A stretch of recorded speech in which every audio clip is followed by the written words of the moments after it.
What can you tell us about Muthon? It will take us more convincing us. In that brief episode of trickery, Michael calls himself God, which at first sounds like just another statement, but in actuality, it has a deeper meaning. The success of Lokah Chapter 1 has created a massive wave of discussion, fan theories and excitement. लोग वैसे नहीं होते जैसे दिखते हैं। हमें तो ये भी नहीं पता कि वो कौन है, क्या है और क्या करती है। And while Chandra's journey was the heart of the first film, the single biggest question circling every online forum is about the character who stole the final post-credit scene, where we see a massacre in a cave, a monk as a sole survivor, and a single haunting photograph of the being responsible, a being who looks exactly like Tovino Thomas's character. He claims to have 389 identical brothers, but is this a clever lie to escape justice, or is it a direct reference to one of the most epic origin stories in Kerala folklore, which might help us understand the true scale of the war that is coming to the Lokah universe? तुमने मुझे यहाँ क्यों बुलाया? कोई problem है क्या? वही बताएंगे।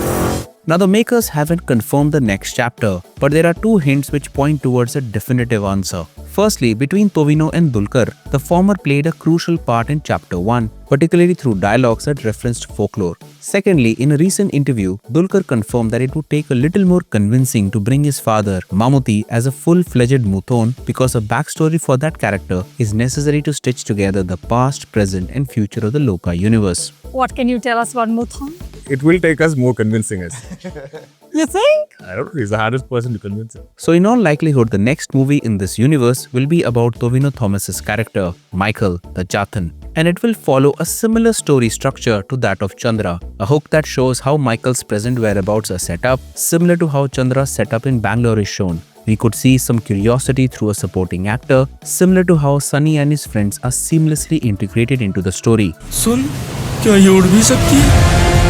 Michael, unlike Chandra, doesn't hide from showing his tricks, characteristic of a Chathan. Like Nachiappa, there is likely to be a villain or a story behind the 389 lookalikes, and eventually how this story ties in with the overall universe. In the midst of all this, the backstory, or technically the origin story, will be shown, something we will cover later in the video. But before we go into details, show your support for this channel by clicking the subscribe button and ringing the bell icon to stay up to date with all our videos. Let's get started with a quick recap of Michael's presence in Chapter 1. As I mentioned in my previous video, Muthon and Ishtar are building armies for the Great War. Chathan, an ally of Muthon, has been tasked to find and exorcise, or in this context, control other super beings so they can be used as allies. In the first chapter, we see Chathan successfully able to exorcise Chandra, and also tells her that there are two other beings that he hasn't been able to exorcise and that he will need her help in doing so, who we come to know as Michael the Chathan and Charlie the Odeon. Chapter 2 might glance over this part as well,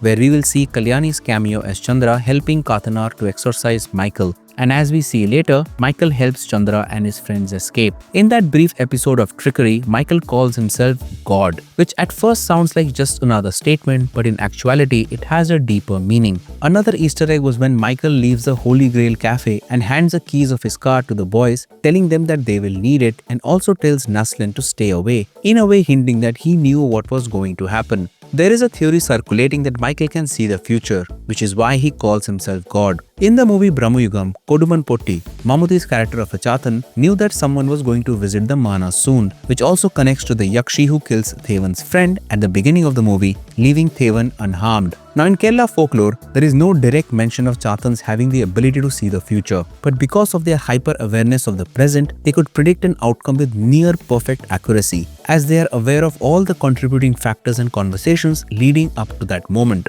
So this alone doesn't tell us why Michael calls himself a god, and to understand what comes next, we must go to the final cutscene of Chapter 1, where we see a massacre in a cave, a monk as a sole survivor, and a single haunting photograph of the being responsible who looks exactly like Tovino Thomas's character. When Michael is confronted, he claims that he is likely one of his 389 lookalikes. This isn't just a clever line, it's a direct reference to one of the most epic origin stories in Kerala folklore. The legend begins with the birth of Vishnmaya, the divine son of Lord Shiva, and Kulivaka, a form of goddess Parvati, who was destined for greatness and born to defeat the terrible demon king Bringasuran. During their colossal battle, Vishnmaya was wounded, and as his divine blood struck the earth, a miracle occurred. From each drop, a new warrior sprang to life, a Kuttichathans, born to defend their creator.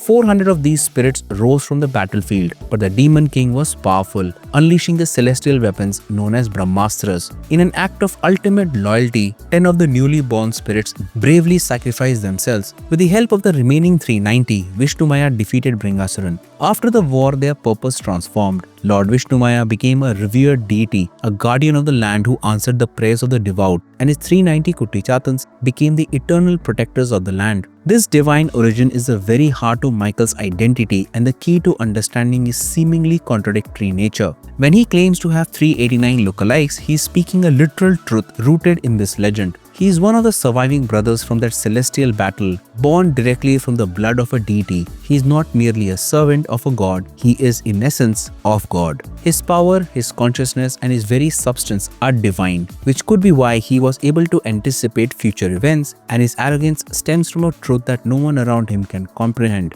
However, this episode changes our perspective a bit. The Chathans are not inherently evil, they are divine protectors, so why the massacre in the cave? The answer may lie in a tradition known in Kerala folklore as Chathan Sava. This isn't a single ceremony but a concept with two vastly different paths. On one path, it is a sacred rite of devotion, a seva performed to honor Lord Vishnmaya and his sons, seeking their divine protection and blessings. However, a darker version of this ritual exists in the lore of black magic. In this version, the ceremony is not about worship but about subjugation. A sorcerer uses forbidden mantras and powerful enchantments not to honor the Chathan but to bind it, enslaving the divine spirit to their own malicious will. This duality presents two terrifying possibilities for the cave massacre. The victims may not have been innocent. They could have been dark practitioners attempting to enslave the Chathan, and the slaughter was a catastrophic result of their failed ritual. Alternatively, and perhaps more chillingly, the Chathan in the cave might have already been enslaved. It could have been acting not on its own volition, but as a mindless weapon, bound to a hidden master who commanded it to perform the massacre. This sets up an incredible conflict for the next film. Is Tovino's character now on a mission to free his enslaved brothers? Is he the leader of the 390, fighting to reclaim their heroic legacy? So Chapter 2 has its origin story, a conflict of what happened in the present, and a possibility of what could be the future.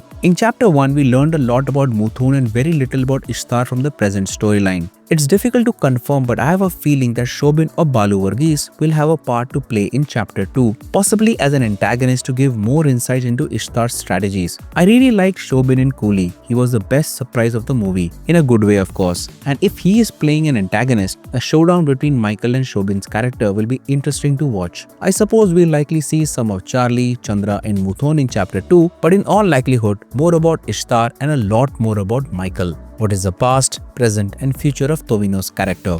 Let me know in the comments what you think of this video, and if you're interested in watching more, check out our video on the journey of Rajnikant's becoming a superstar right here. Thanks for watching and I'll see you in the next one.